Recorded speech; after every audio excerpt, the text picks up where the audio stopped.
Next option जो हम देखने जा रहे हैं वो बहुत इम्पॉर्टेंट है, ख़ासतौर पर पिक्चर के हवाले से बहुत ज़्यादा इस्तेमाल में आता है। इसके लिए आपने कोई भी पिक्चर इंसर्ट कर लिए, पिक्चर को सिलेक्ट कीजिए और यहाँ पे नेक्स्ट ऑप्शन है पोजीशन और रैप टेक्स्ट का। पोजीशन के ज़रिए आप किसी भी इमेज को डायरेक्ट किसी भी तरफ मूव कर सकते हैं। बाय डिफ़ॉल्ट में अगर आप इमेज को ड्रैग करके ड्रॉप करते हैं तो वो डायरेक्ट सही तरीके से नहीं आ रही होती है। इसको मैं अंडू कर देता हूँ, Ctrl+Z।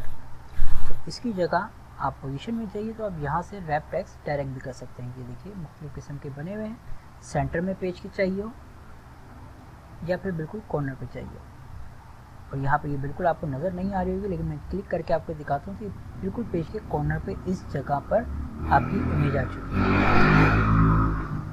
मैं इसको अंडू कर देता हूँ। लेकिन इस ऑप्शन से भी बेहतर ऑप्शन होता है रैप टेक्स्ट। रैप टेक्स्ट के ज़रिए आप अपने हिसाब से इमेज को अरेंज कर सकते हैं। रैप टेक्स्ट बहुत ज़रूरी ऑप्शन है। रैप टेक्स्ट में चाहिए बाय डिफ़ॉल्ट ये होता है इनलाइन टेक्स्ट, यानी कि ये पैराग्राफ के साथ ही आ रही होती है। आप कहीं भी इसको अगर मूव करना चाहेंगे तो ये सही तरीके से तो मूव भी नहीं होगी और दूसरे है कि पैराग्राफ के साथ ही रहेगी। तो मैं इसको अंडू कर देता हूँ। अगर आपको लिखाई के साथ इमेज अरेंज करनी है तो इसमें सबसे बेहतर ऑप्शन जो होता है वो है स्क्वायर का, और सबसे बेस्ट ऑप्शन है ये। आप स्क्वायर पर रखें तो ये बिल्कुल देखिए आप मैगज़ीन की तरह मेरी इमेज और लिखाई के साथ ही एडजस्ट हो चुकी है। और अब आप इमेज को अगर बड़ा छोटा भी करते हैं तो लिखाई बिल्कुल डिस्टर्ब नहीं हो रही होगी। और इसको आप चाहे राइट साइड पे रखिए तो ये देखिए लिखाई को लेफ़्ट साइड पे बड़ी खूबसूरती के साथ ये अरेंज कर रहा होता है। ये देखिए इसके अलावा हाँ आप मुख्तलिफ ऑप्शन यहाँ पे दिए हुए हैं। टाइट ऑप्शन ये ज़्यादातर ट्रांसपेरेंट इमेजेस में यूज़ होता है। मिसाल के तौर पे यहाँ पे मैं एक और इमेज यहाँ पे इंसर्ट कर लेता हूँ, क्लिक करके इंसर्ट और पिक्चर। यहाँ पे मेरे पास कुछ ट्रांसपेरेंट इमेजेस भी रखी हुई हैं। तो यहाँ से मैंने जैसे ये घर वाली एक इमेज इंसर्ट कर ली। थोड़ा सा मैं इसको बड़ा कर देता हूँ और इसको मैंने अगर मैं पहले स्क्वायर करता हूँ तो ये देखिए आप ये नॉर्मल फॉर्म में स्क्वायर हुई हुई है, यानी स्क्वायर फॉर्म में इमेज के साथ ही। जबकि टाइट जो होता है ये इमेज के हिसाब से अरेंज कर रहा होता है। देखिए स्क्वायर में बिल्कुल स्क्वायर फॉर्म में टेक्स्ट आ रहा है, जबकि टाइट में इसके साथ भी टेक्स्ट एडजस्ट हो रहा है, यानी कि जो ट्रांसपेरेंट एरिया होता है वहाँ पे भी ये लिखाई आपकी आ रही होती है। तो ये मैगज़ीन में इस तरह का भी स्टाइल अप्लाई होता है। फिलहाल मैं इस इमेज को डिलीट कर देता हूँ। इसी को हम इमेज को सेलेक्ट करते हैं और बाकी ऑप्शन भी समझते हैं। इसके अलावा टॉप बॉटम भी है। टॉप बॉटम में ये फ़र्क होता है कि ये आप इसको इमेज को कहीं भी रखेंगे तो ये टॉप और बॉटम साइड पे टेक्स्ट हमारा नज़र आ रहा होता है। ये देखिए, लेकिन इमेज के साथ लिखाई नज़र नहीं आएगी। इसके अलावा जो ऑप्शन आप यूज़ कर सकते हैं वो है बिहाइंड टेक्स्ट। लिखाई के बिल्कुल पीछे आ जाएगी कि लोगो वगैरह जैसे आपने लगाना हो लाइट सा, तो वो आप यूज़ कर सकते हैं। ये देखिए ये बिल्कुल लिखाई के पीछे की तरफ आपकी इमेज आ गई है। और अंडू करता हूँ मैं इसको। इसके अलावा जो नेक्स्ट ऑप्शन है वो हमारा है इन फ्रंट ऑफ टेक्स्ट। ये लिखाई के ऊपर आ जाती है, लेकिन इसमें ये ख्याल रखिएगा कि आपकी लिखाई जो है वो कट रही होगी। जब आपके पास लिखाई ना हो तब तो आप यूज़ कर लें, लेकिन जब आप लिखाई के साथ कर रहे हो तो ये बड़ा मसला है कि इसमें पीछे लिखाई हमारी हिडन हो रही है, छुप रही है। लेकिन मैं अगर ऊपर रखता हूँ इसको छोटा करके तो फिर कोई प्रॉब्लम नहीं है, हम फ्रंट ऑफ ऑप्शन यूज़ कर सकते हैं। मैं इसको अगेन स्क्वायर पे ही रखता हूँ ताकि आपको मज़ीद इसमें ऑप्शन बताऊँ। इसी में बिल्कुल आप अगर लास्ट में आ जाएंगे तो यहाँ मोर लेआउट का ऑप्शन है। मोर लेआउट में आए तो यहाँ पे देखें रैपिंग स्टाइल में वही तमाम तर हमें ऑप्शन दिए हुए। इसको मैं स्क्वायर पे ही था, मैं स्क्वायर पे ही रखता हूँ। इसके अलावा यहाँ पे लेफ़्ट राइट साइड और लार्ज ओनली वगैरह ऑप्शन दिए हुए हैं। ये ऑप्शन क्या है? डिफ़ॉल्ट तो बेहतर होता है बहुत साइड पे ही रखिए, लेफ़्ट ओनली क्लिक कर दीजिए तो जो ये रैप होगा ये लेफ़्ट के साथ ही रैप होगा, यानी कि इमेज अगर आपकी राइट साइड पे होगी तभी लिखाई हमारी लेफ़्ट साइड पे नज़र आ रही होगी। लेकिन अगर मैं इसको लेफ़्ट साइड पे रखता हूँ तो लिखाई हमारी सामने की तरफ अरेंज नहीं हो रही है। तो मैं इसको पहले नॉर्मल करता हूँ, बोथ साइड ओनली। और इसके अलावा जो ऑप्शन है वो है स्पेसिंग का, यानी जब इमेज आपकी इंसर्ट हुई भी होती है तो पैराग्राफ और इमेज के दरमियान में थोड़ा सा गैप आ रहा होता है। इस गैप को आप कम ज़्यादा भी कर सकते हैं। वो गैप का ऑप्शन मोर लेआउट ऑप्शन के अंदर ही है। जैसे यहाँ पे हमारे पास बन रहा है राइट साइड और ये बॉटम साइड। जैसे मैं राइट साइड इसका कर देता हूँ 0.3 और इसी तरह बॉटम साइड भी मैं 0.3 कर देता हूँ और ओके कर देता हूँ। तो ये देखिए राइट और लेफ्ट साइड पे ये थोड़ा सा गैप के साथ ही देगी। और इसको मैं अंडू करके नॉर्मल पोजीशन पे वापस ले आता हूँ। और रैप टेक्स्ट के अंदर ही मज़ीद दो ऑप्शन जो हमारे पास हैं, वो रैप टेक्स्ट के अंदर नीचे ऑप्शन दिया हुआ है एडिट रैप पॉइंट। अब जैसे कि ये लिखाई इमेज के साथ रैप हो रही है स्क्वायर फॉर्म में, लेकिन आप अपने हिसाब से स्क्वायर फॉर्म में नहीं करना चाह रहे तो आप एडिट रैप पॉइंट पे क्लिक कीजिए। तो यहाँ पे आप लास्ट में ये पॉइंट दिया हुआ है, इसको आप ड्रैग करके अपने हिसाब से भी सेट कर सकते हैं। जैसे यहाँ से मैं थोड़ा सा तिरछा कर दूँ तो ये देखिए एक तिरछे स्टाइल में भी आ रही है। और इसी तरह मैं नीचे से भी इसको चेंज कर सकता हूँ, ये देखिए। और इसको बेहतर ये कि इमेज के अंदर नहीं ले जाएगा, वरना आपकी लिखाई जो है इसके पीछे भी आ रही है। मैं इसको यहाँ पर रख देता हूँ, ये देखिए इस तरह नॉर्मल कर देते हैं। तो ये देखिए बाहर क्लिक करता हूँ तो इस स्टाइल में भी आप रैप कर सकते हैं। इसके अलावा अगर कोई भी रैप का ऑप्शन आपको बहुत ज़्यादा इस्तेमाल में है, उसको आप एज आ डिफ़ॉल्ट भी यूज़ कर सकते हैं कि मैं जब भी इमेज इंसर्ट करूँ वो हमेशा स्क्वायर फॉर्म में ही हो। तो सबसे पहले ये कंफर्म कर लीजिएगा कि ये यहाँ से स्क्वायर में हो, और उसके बाद आपने सिंपल यहाँ से सेट एज डिफ़ॉल्ट लेआउट पे क्लिक कीजिए। तो ये फिर हमेशा के लिए जब भी आप इमेज इंसर्ट करेंगे तो आपको बार बार स्क्वायर नहीं करना पड़ेगा, ये हमेशा एज आ डिफ़ॉल्ट लेआउट में ही शुमार हो जाएगी हमारी। नेक्स्ट ऑप्शन हमारे पास है ब्रिंग फॉरवर्ड और सेंड बैकवर्ड का। ये ज़्यादातर यूज़ होता है जब हमारे पास एक से ज़्यादा इमेजेस हो। फॉर एग्जांपल यहाँ पे मैंने एक इमेज इंसर्ट कर ली, इंसर्ट में आया पिक्चर, और ये मेरे पास ट्रांसपेरेंट इमेजेस हैं।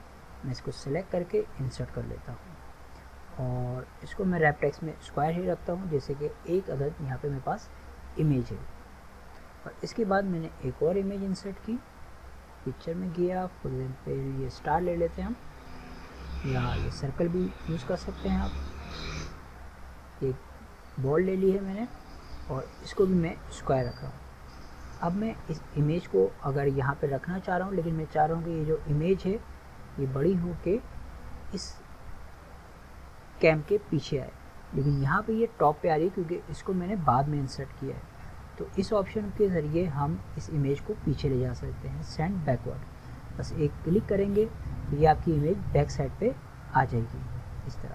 और इसी तरह कोई इमेज अगर बैक साइड पे आ रही है, उसको आपने फ्रंट करना हो तो आप ब्रिंग फॉरवर्ड कीजिए, वो ऊपर आ जाएगी। तो मैं इसको बैकवर्ड पे ही रखता हूँ। इसके अलावा नेक्स्ट ऑप्शन है हमारे पास सिलेक्शन पेन का। आपके पेजेस के अंदर जो भी इमेजेस इंसर्ट हुई होंगी एक मुकम्मल उसकी लिस्ट दे देता है। यहाँ पे आप क्लिक करके किसी भी और पिक्चर पे क्लिक करेंगे तो वो डायरेक्ट सेलेक्ट भी हो जाती है। और इसके अलावा आप इमेजेस को यहाँ से हाइड भी कर सकते हैं, ये देखिए। और जब चाहे आप इसको यहाँ से विजिबल भी कर सकते हैं। यहाँ से आप इसको जब चाहे क्लोज करेंगे तो वो ऑप्शन आपका क्लोज हो जाएगा। MS वर्ड में इसके बाद जो नेक्स्ट ऑप्शन है वो है हमारे पास अलाइनमेंट का, अलाइन ऑब्जेक्ट। और ये ऑप्शन भी पिछले ऑप्शन की तरह दो या दो से ज़्यादा इमेजेस के दरमियान ही यूज़ होता है। तो अगर हम इसको डायरेक्ट करेंगे तो कोई फ़र्क यहाँ पे हो सकता है ना पड़े। तो इसके लिए मैं इसको कैम को और कंट्रोल दबा के बॉल इमेज को भी सिलेक्ट कर सकता हूँ। तो दोनों को सिलेक्ट एक साथ करने के लिए क्या आपने इसको सिलेक्ट करना है, और ये भी मैं चाह रहा हूँ सिलेक्ट हो जाए। अगर आप डायरेक्ट क्लिक करेंगे तो पिछली इमेज हमारी सिलेक्शन से हट रही है। तो उसके लिए एक इमेज को सिलेक्ट करने के बाद आपने कंट्रोल दबा के रख के फिर नेक्स्ट इमेज पे क्लिक करना है, ताकि दोनों इमेजेस हमारी सेलेक्ट हो जाए। उसके बाद यहाँ से आप इसको अलाइन कर सकते हैं। जैसे पहला ऑप्शन है अलाइन लेफ़्ट, तो जैसे आप इस पर क्लिक करते हैं तो ये इमेज हमारी लेफ़्ट साइड पे इमेज के हिसाब से अलाइन हो चुकी है। इसी तरह सेंटर दरमियान में आ जाएगी, राइट साइड, और अगर ऊपर की तरफ अरेंज करना हो टॉप है, दरमियान में रखना हो वर्टिकली तो आप मिडिल कर सकते हैं, और नीचे की तरफ अरेंज करना हो तो मिडिल, और बिल्कुल सेंटर में रखना हो इस इमेज को तो आप सबसे पहले तो इसको अलाइन सेंटर कीजिए और उसके बाद अलाइन मिडिल कीजिए। तो ये पिछली इमेज के बिल्कुल दरमियान में ये इमेज आ जाएगी। इसके अलावा जो नेक्स्ट ऑप्शन है वो है डिस्ट्रीब्यूट हॉरिजॉन्टल या वर्टिकल। जब आपके पास बहुत ज़्यादा इमेजेस हो, मिसाल के तौर पे यहाँ पे मैं इस कैंप वाली इमेज को ले लेता हूँ, इसको थोड़ा सा छोटा कर देते हैं हम। इसको मैंने कॉपी पेस्ट किया, इसकी बहुत सारी कॉपियाँ बना ली मैंने, Ctrl+C Ctrl+V। और इसको मैंने ऊपर नीचे रख देता हूँ। और ज़रूरी नहीं कि आप कॉपी पेस्ट ही करें, आपके पास मुख्तलिफ़ किस्म की इमेजेस भी हो सकती हैं। तो असल जो प्रॉब्लम है वो ये है कि इनके दरमियान गैप जो है वो कम ज़्यादा है, ये देखिए। तो इसके लिए आप पहले तो कंट्रोल दबा के इन सब को सिलेक्ट कर लीजिए। पहले तो मैं इसको बराबर कर दूंगा क्योंकि ये ऊपर नीचे है। तो सबसे पहले तो मैं इसको अलाइन में जाके अलाइन बॉटम कर देता हूँ ताकि तमाम एक लाइन में हो जाए, लेकिन दरमियान की स्पेसिंग अभी भी बराबर नहीं है।